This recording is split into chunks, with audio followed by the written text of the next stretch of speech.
الإنسان أن لن نجمع عظامه بلى قادرين على أن نسوي بنانه بل يريد الإنسان ليفجر أمامه يسأل أيان يوم القيامة فإذا برق البصر وخسف القمر وجمع الشمس والقمر يقول الإنسان يومئذ أين المفر كلا لا وزر إلى ربك يومئذ المستقر ينبأ الإنسان يومئذ بما قدم وأخر بل الإنسان على نفسه بصيرة ولو ألقى معاذيره لا تحرك به لسانك لتعجل به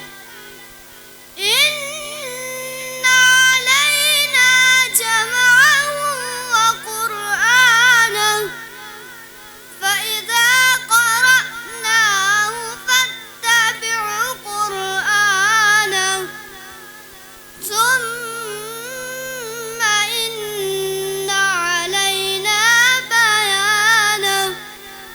كلا بل تحبون العاجلة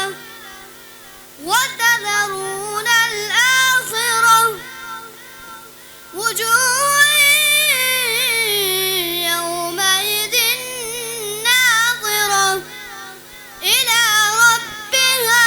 ناظرة ووجوه يومئذ باسرة